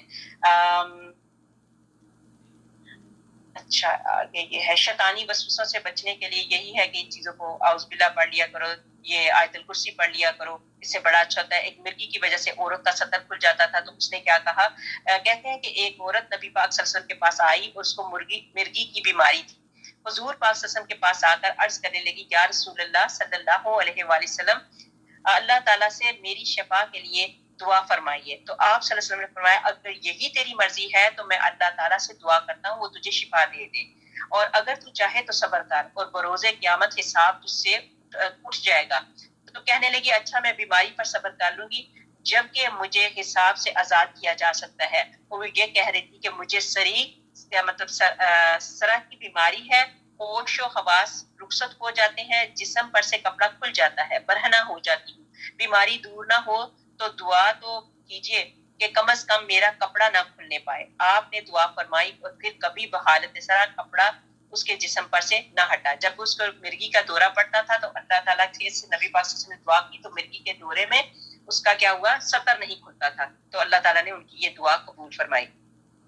پھر آگے یہ بتایا یعنی جو اللہ تعالیٰ سے ڈر گیا اس کو اللہ تعالیٰ کی طرف سے جو 2 جنتیں ہیں. اس آیت کریمہ کو سن کر قبر کے اندر سے آواز آئی, اے عمر اللہ تعالیٰ نے مجھے دونوں جنتیں بخشی. یہاں پہ کیا ہوا کہ ایک نوجوان تھا, ایک مسجد میں بیٹھا عبادت کرتا رہتا تھا. ایک عورت اس کی دیوانی ہو گئی, اس کو اپنی طرف مائل کرتی رہتی تھی, حتیٰ کہ ایک دن وہ اس کے گھر آ ہی گئی. اب وہ اس نے کیا کیا کہ فوراً یہ آیت یہ یاد آ گئی, یہ جو ابھی ہم نے آیت پڑھی اس نے یہی آیت پڑھی ان الذین تقوا لینا, تو اور ساتھ ہی وہ غش کھا کر گر پڑا. جب ہوش آیا تو پھر یہی آیت پڑھنے لگا, پڑھتے پڑھتے جان دے دی. حضرت عمر رضی اللہ تعالیٰ عنہ آئے, اس کے باپ سے تعزیت کی اور وہ رات کو دفن کر دیا گیا. تو حضرت عمر رضی اللہ تعالیٰ عنہ اپنے بعض ساتھیوں کو لے کر اس کی قبر پر گئے, اس کی نماز مغفرت پڑھی, پھر قبر سے مخاطب ہو کر یوں بولنے لگے کہ اے نوجوان, وَلِمَنْ خَافَ مَقَامَ رَبِّهِ جَنَّتَانِ, تو یعنی جو اللہ تعالیٰ سے ڈر گیا اس کو اللہ تعالیٰ کی طرف سے 2 جنتیں ہیں. اس آیت کریم کو سن کر قبر کے اندر سے آواز آئی کہ اے عمر اللہ تعالیٰ نے مجھے دونوں جنتیں بخشی. اللہ اکبر, اللہ اکبر. کہ یہ آیت جو آیت نمبر 202 پڑھی گئی تھی. آگے آیت نمبر 203 203. اور جب آپ کوئی معجزہ ان کے سامنے ظاہر نہیں کرتے تو وہ لوگ کہتے ہیں کہ آپ یہ معجزہ کیوں نہ لائے. آپ فرما دیجئے کہ میں اس کا اتباع کرتا ہوں جو مجھ پر میرے رب کی طرف سے حکم بھیجا گیا ہے. یہ گویا بہت سی دلیلیں ہیں تمہارے رب کی طرف سے اور ہدایت اور رحمت ہے ان لوگوں کے لیے جو ایمان رکھتے ہیں. اور جب قرآن پڑھا جایا کرے تو اس کی طرف کان لگا دیا کرو اور خاموش رہا کرو, امید ہے کہ تم پر رحمت ہو. یہاں پہ اللہ تعالیٰ نے بہت بڑی بات بتا دی کہ جب قرآن پڑھا جائے تو اس کی طرف کان لگا دیا کرو اور خاموش رہا کرو, امید ہے کہ تم پر رحمت ہو. ماشاءاللہ لا قوت الا باللہ. آپ یہاں پہ خاموش, ہمیشہ یہاں پہ میوٹ کیا جاتا ہے آپ کو, تو کیا ہی اچھی بات ہو کہ آپ جب قرآن پاک سنو, یہ قرآن پاک کی پڑھا جا رہا ہے نا, قرآن پاک کا ترجمہ ہی پڑھا جا رہا ہے نا, قرآن پاک کی تفسیر ہی پڑھی جا رہی ہے, تو اس کو غور سے پڑھو. یہاں پہ اللہ تعالیٰ نے کہا کہ خاموش رہا کرو, امید ہے کہ تم پر رحمت ہو. فور شور انشاءاللہ ہمارے اوپر اس وقت رحمتوں کی بارشیں پڑ رہی ہیں. ہم اس وقت اللہ تعالیٰ کی پروٹیکشن میں بیٹھے ہیں. کیوں؟ کیونکہ اس وقت قرآن پاک کا ذکر ہو رہا ہے, قرآن پاک ہم پڑھ رہے ہیں. قرآن پاک کو خاموشی سے سنو. اللہ تعالیٰ ہمیں قرآن پاک کو خاموشی سے سننے کی توفیق عطا فرمائے.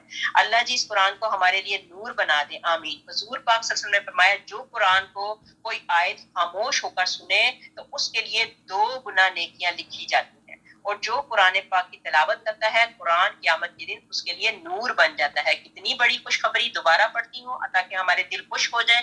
میرا دل بھی خوش ہے. قرآن کریم میں نبی پاک حضرت محمد مصطفیٰ صلی اللہ علیہ وسلم نے فرمایا کہ جو قرآن کریم کو کسی آیت کو خاموش ہو کر سنے, ٹھیک ہے, خاموش ہو کر سنے تو اس کے لیے 2 گنا نیکیاں لکھی جاتی ہیں.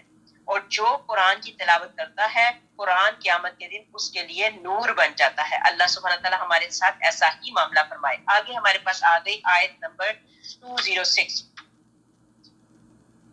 اور اے شخص اپنے رب کی یاد کیا کرو اپنے دل میں عاجزی کے ساتھ اور خوف کے ساتھ اور زور کی آواز کی نسبت کم آواز کے ساتھ صبح اور شام, اور اہل غفلت میں شمار مت ہونا. یقیناً جو تیرے رب کے نزدیک ہے وہ اس کی عبادت سے تکبر نہیں کرتے اور اس کی پاکی بیان کرتے ہیں اور اس کو سجدہ کرتے ہیں. یہ آیت سجدہ ہے. انشاءاللہ تعالیٰ قرآن پاک کی کلاس جب ختم ہو جائے گی آپ نے یہ سجدہ کرنا ہے انشاءاللہ تعالیٰ. جب سجدہ آتا ہے تو اس میں کوئی نیت نہیں کرنی, اللہ اکبر کر کے نیچے کہو گے تو آپ نے 3 مرتبہ اس پہ نہ کوئی نیت ہے اور نہ ہی کچھ کرنا ہے, صرف اور صرف نیچے ہو کے سجدے میں جا کے تو آپ نے اللہ تعالیٰ کی تعریف کرنی ہے. یہ سجدے والی تلاوت ہے, ٹھیک ہے انشاءاللہ تعالیٰ. پھر حکم ہوتا ہے کہ اپنے رب کو دل سے بھی یاد کرو اور زبان سے بھی, اور اس میں رغبت رکھ کر بھی اور اس سے ڈر کر بھی, بلند آواز کے ساتھ نہیں. اور یہ مستحب ہے کہ اللہ تعالیٰ کا ذکر چیخ و پکار کے ساتھ نہ پڑھو, مطلب کیا ہے کہ آہستہ سے پڑھو. ابو موسیٰ اشعری رحمۃ اللہ رضی اللہ تعالیٰ عنہ سے روایت ہے کہ لوگ کسی سفر میں بلند آواز سے دعا کرنے لگے تو ان سے نبی اکرم صلی اللہ علیہ وسلم نے کہا کہ اے لوگوں اپنی جانوں پر رحم کرو, تم کسی بہرے یا غائب کو نہیں پکار رہے ہو, جس کو پکارے ہو وہ سننے والا ہے اور قریب ہے, تمہاری شارت گردن سے بھی زیادہ قریب تھا. پھر سجدے میں جب جایا کرو تو سجدے میں اللہ سبحانہ تعالیٰ بہت ہی قریب ہوتا ہے۔ اب ہمارے پاس سپارہ نمبر 9 ہے، سورت نمبر 8 سورت الانفال شروع ہو گئی ہے، اور شروع کرتی ہوں اللہ کے نام سے جو بڑا مہربان نہایت رحم کرنے والا ہے۔ یہ لوگ آپ سے غنیمتوں کا حکم دریافت کرتے ہیں، آپ فرما دیجئے یہ غنیمتیں اللہ تعالیٰ کی ہیں اور رسول اللہ صلی اللہ علیہ وسلم کی ہیں، سو تم اللہ تعالیٰ سے ڈرو اور اپنے باہمی تعلقات کی اصلاح کرو اور اللہ تعالیٰ اور اس کے رسول کی اطاعت کرو اگر تم ایمان والے ہو۔ اب یہ غنیمتوں کے مال کی بات ہو رہی ہے۔ ہم سے پہلے جو امتیں تھیں ان کے لیے مال غنیمت جو تھا وہ حلال نہیں ہوتا تھا۔ کیا ہوتے تھے؟ وہ اپنے غنیمتوں کے مال کو باہر رکھ دیتے تھے، اللہ تعالیٰ کی طرف سے آسمان سے ایک سفید آگ آتی تھی، وہ اس کو کھا جاتی تھی تو ان کی یہ جو ہے قبول ہو جاتی تھی غنیمتیں۔ لیکن نبی پاک حضرت محمد مصطفیٰ صلی اللہ علیہ وسلم کی امت کے لیے یہ آسانی ہو گئی، یہ غنیمتوں کا مال جو ہے نبی پاک حضرت محمد مصطفیٰ صلی اللہ علیہ وسلم کی امتی جو ہے وہ آپس میں لے سکتے ہیں۔ مال غنیمت کی جگہ اللہ سے اس کو کہی ہوتے ہیں پہ اللہ سے ڈرو اور اپنے تعلقات کی اصلاح رکھو۔ یہ مال اور جا جو ہے یہ دو بیڑیاں ہیں، یہ کیا ہے؟ یہ بری لالچ ہے۔ اللہ سبحانہ تعالیٰ بری لالچوں سے مجھے اور آپ کو بچائے، آمین اللہم آمین۔ پھر آگے سعد بن مالک سے روایت ہے کہ میں نے کہا یا رسول اللہ صلی اللہ علیہ وسلم، اللہ تعالیٰ نے آج مجھے مشرکین کی حسمیت سے شفا بخشی ہے، اب یہ تلوار مجھے بخش دیجیے۔ تو آپ صلی اللہ علیہ وسلم نے فرمایا یہ تلوار نہ تمہاری ہے نہ میری، اس کو رکھ دو۔ میں نے پھر ان سے مانگی تو نبی پاک حضرت محمد مصطفیٰ صلی اللہ علیہ وسلم نے پھر وہی جواب دیا۔ پھر اس کے بعد میں چلا گیا تو پیچھے سے پھر نبی پاک حضرت محمد مصطفیٰ صلی اللہ علیہ وسلم نے مجھے واپس بلوایا، تو مجھے سمجھ آ گئی کیا آپ کے اوپر کوئی وحی نازل ہوئی ہے؟ تو آپ صلی اللہ علیہ وسلم نے فرمایا تم نے مجھ سے تلوار مانگی تھی لیکن وہ میری تھی نہیں کہ میں تمہیں دیتا، اب اللہ تعالیٰ نے وحی کے ذریعے مجھے دے دی ہے تو لو اب تمہیں دیتا ہوں۔ اللہ تعالیٰ نے پھر یہ آیت اتاری جو ابھی ہم نے پڑھی ہے، ٹھیک ہے؟ پہلے مال غنیمت کا یہ حساب ہوتا تھا، اب یہ ہو گیا۔ آگے حضرت انس رضی اللہ تعالیٰ عنہ کہتے ہیں کہ ہم نے ایک دفعہ نبی اکرم صلی اللہ علیہ وسلم کو دیکھا کہ آپ صلی اللہ علیہ وسلم مسکرا رہے ہیں، تو حضرت عمر رضی اللہ تعالیٰ عنہ نے پوچھا یا رسول اللہ صلی اللہ علیہ وسلم کون سی چیز ہنسی کا سبب ہوئی؟ تو فرمایا میرے دو امتی اللہ تعالیٰ کے سامنے گھٹنے ٹیک کر کھڑے ہو گئے۔ ایک اللہ تعالیٰ سے کہتا ہے کہ یا رب اس نے مجھ پر ظلم کیا تھا، میں بدلہ چاہتا ہوں۔ اللہ تعالیٰ اس سے فرماتا ہے کہ اپنا ظلم کا بدلہ ادا کرو۔ ظالم جواب دیتا ہے یا رب میری کوئی نیکی باقی نہیں رہی کہ ظلم کے بدلے میں اسے دے دوں۔ تو وہ مظلوم کہتا ہے کہ اللہ تعالیٰ میرے گناہوں کا بوجھ اس پر لا دے۔ یہ کہتے ہوئے حضور پاک صلی اللہ علیہ وسلم آپ دیدہ ہو گئے اور فرمانے لگے کہ وہ بڑا ہی سخت دن ہوگا، لوگ اس بات کے حاجت مند ہوں گے کہ اپنے گناہوں کا بوجھ کسی اور کے سر دے دیں۔ اب اللہ تعالیٰ کیا کہتے ہیں؟ طالب انتقام سے فرمائے گا کہ نظر اٹھا کر جنت کی طرف دیکھ۔ وہ سر اٹھائے گا، جنت کی طرف دیکھے گا اور عرض کرے گا یا رب اس میں تو چاندی اور سونے کے محل ہیں، موتیوں کے بنے ہوئے ہیں، یا رب یہ محل کس نبی اور کس صدیق اور کس شہید کے ہیں؟ اللہ تعالیٰ فرمائے گا جو اس کی قیمت ادا کرتا ہے اس کو دے دیے جائیں گے۔ وہ کہے گا یا رب کون اس کی قیمت ادا کر سکتا ہے؟ اللہ تعالیٰ فرمائے گا کہ تو اس کی قیمت ادا کر سکتا ہے۔ اب وہ عرض کرے گا یا رب کس طرح؟ اللہ تعالیٰ ارشاد فرمائے گا کہ وہ اس طرح کہ تو اپنے بھائی کو معاف کر دے۔ وہ کہے گا یا رب میں نے معاف کیا، میں نے معاف کیا، میں نے معاف کیا۔ اللہ پاک فرمائے گا اب تم دونوں ایک دوسرے کا ہاتھ تھامے جنت میں داخل ہو جاؤ۔ اس کے بعد آپ صلی اللہ علیہ وسلم نے فرمایا اللہ تعالیٰ سے ڈرو، آپس میں صلح قائم رکھو، کیونکہ قیامت کے روز اللہ پاک بھی مومنین کے درمیان آپس میں صلح کروانے والے ہیں۔ اتنا خوبصورت معاملہ ہے کہ اس دن بھی اللہ سبحانہ تعالیٰ ہماری جن کی لڑائیاں ہوئی ہیں اللہ صلح کروا دے گا، اللہ سبحانہ تعالیٰ دنیا میں ہی صلح کروا دے۔ آیت نمبر 2 بس ایمان والے تو ایسے ہوتے ہیں کہ جب اللہ تعالیٰ کا ذکر آتا ہے تو ان کے قلوب ڈر جاتے ہیں، اور جب اللہ تعالیٰ کی آیتیں ان کو پڑھ کر سنائی جاتی ہیں تو وہ آیتیں ان کے ایمان کو اور زیادہ کر دیتی ہیں، اور وہ لوگ اپنے رب پر توکل کرتے ہیں جو کہ نماز کی پابندی کرتے ہیں، اور ہم نے ان کو جو کچھ دیا ہے اس میں سے خرچ کرتے ہیں۔ سچے ایمان والے یہ لوگ ہیں، ان کے لیے بڑے درجے ہیں ان کے رب کے پاس، اور مغفرت ہے اور عزت کی روزی ہے۔ اللہ اکبر۔ چنانچہ صدی رحمۃ اللہ علیہ مرد مومن کی تشریح یوں کرتے ہیں کہ وہ ایک ایسا شخص ہے جو معصیت کا ارادہ کرتا ہے اور اس سے کہا جاتا ہے کہ اللہ سے ڈرو تو اس کا قلب کانپ اٹھتا ہے۔ ام درداء رضی اللہ تعالیٰ عنہا کہتی ہیں کہ دل خوف اللہ تعالیٰ ہی سے دھڑکنے لگتے ہیں اور تن بدن میں ایک سوزش ہی ہو جاتی ہے۔ یہی تو وجہ ہے کہ رونگٹے کھڑے ہو جاتے ہیں جب یہ کیفیت طاری ہو جائے، تو بندے کو چاہیے کہ اس وقت اللہ تعالیٰ سے اپنے مقصد کی دعا مانگنے لگے، کیونکہ اس ایسے وقت کی دعا جو ہے قبول ہوتی ہے۔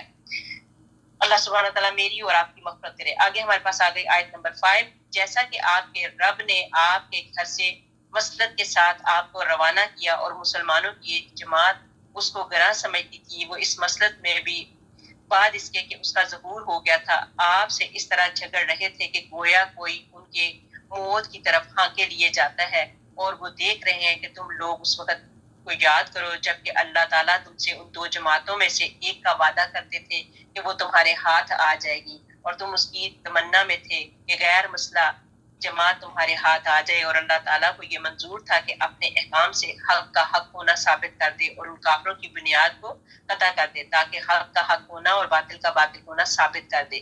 گویا مجرم لوگ ناپسند ہی کریں گے۔ اب یہ جنگ بدر کا پس منظر بتایا جا رہا ہے کہ جنگ بدر میں کیا ہوا، اللہ سبحانہ تعالیٰ نے کیا معاملہ بنایا۔ جنگ احد اور بدر میں لوگ رات کو سو گئے، پھر آرام سے مقابلہ کیا، اللہ تعالیٰ نے ان کے مطلب ایسا نیند ڈال دی، پھر اللہ تعالیٰ نے مدد کے لیے 1000 فرشتے بھیج دیے، اور پھر فرشتوں نے ان کی مدد کی۔ بارش کا پانی جو انہوں نے جو مشرکین لوگ تھے تو انہوں نے کیا کیا، اپنا صاف والی جگہ جہاں پہ پانی کا انتظام تھا وہاں پہ انہوں نے اپنی جگہ لے لی، لیکن جو مسلمان لوگ تھے نبی پاک صلی اللہ علیہ وسلم کے پاس تھے وہ ریت والی جگہ پہ تھے، تو اللہ سبحانہ تعالیٰ نے اللہ کے حکم سے بارش کر دی، تو دشمنوں کی طرف جو مٹی والی جگہ تھی وہاں پہ کیچڑ بن گیا، لیکن ان کی جگہ جو ہے وہ اللہ تعالیٰ نے آسان کر دی اور اللہ تعالیٰ نے ان کی مدد کی، فرشتوں کو بھیج کر کافروں کے دلوں پر روب ڈال دیا۔ یہ پورا جنگ بدر اور احد کی بات ہم پہلے کر چکے ہیں۔ آیت نمبر 9، اس وقت کو یاد کرو جب کہ تم اپنے رب سے فریاد کر رہے تھے، پھر اللہ تعالیٰ نے تمہاری سن لی، میں تم کو 1000 فرشتوں سے مدد دوں گا جو سلسلہ وار چلے آئے ہیں، اور اللہ تعالیٰ نے یہ امداد محض اس کے لیے کہ بشارت ہو تاکہ تمہارے دلوں کو قرار ہو جائے، اور نصرت صرف اللہ تعالیٰ ہی کی طرف سے ہے جو کہ زبردست حکمت والا ہے۔ یہ میدان بدر میں نبی پاک صلی اللہ علیہ وسلم کی دعا پر اللہ تعالیٰ کی مدد کا جو نزول ہوا، یہ اس کے بارے میں بات بتائی جا رہی ہے۔ حضرت علی رضی اللہ تعالیٰ عنہ سے مروی ہے کہ جبرائیل علیہ السلام 1000 فرشتے لے کر نبی اکرم صلی اللہ علیہ وسلم کی سیدھی طرف تھے جدھر کے ابو بکر رضی اللہ تعالیٰ عنہ تھے، اور میکائیل 1000 فرشتے لے کر بائیں طرف تھے جدھر میں تھا، تو اس سے یہ ثابت ہوا کہ 1000 کی مدد پر دوسرے 1000 بھی تھے، واللہ عالم۔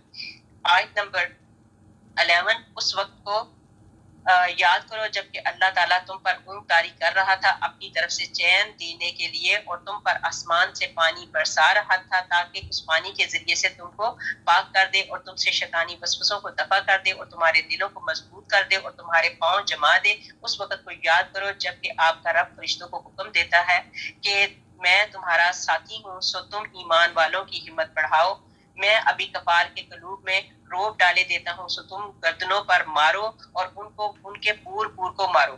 یہ اس بات کی سزا ہے کہ انہوں نے اللہ کی اور اس کے رسول پاک صلی اللہ علیہ وسلم کی مخالفت کی، اور جو اللہ تعالیٰ کی اور اس کے رسول کی مخالفت کرتا ہے سو اللہ تعالیٰ سخت سزا دیتے ہیں، سو یہ سزا چکھو اور جان رکھو کہ کافروں کے لیے جہنم کا عذاب مقرر ہے۔ یہ پھر وہی بات ہو رہی ہے میدان بدر میں رحمت الہی کا نزول۔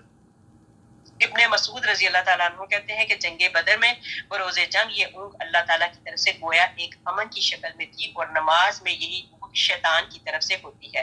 میدان بدر میں فرشتوں کا نزول یہ آپ کو پہلے بتا دیا گیا کہ اللہ سبحانہ تعالیٰ نے فرشتے بھیجے، فرشتوں نے اللہ تعالیٰ کے حکم سے ان کی مدد کی، فرشتوں کے ذریعے اللہ تعالیٰ نے مسلمانوں کی مدد کی، اور فرشتے مسلمانوں کو حوصلہ دیتے جا رہے تھے۔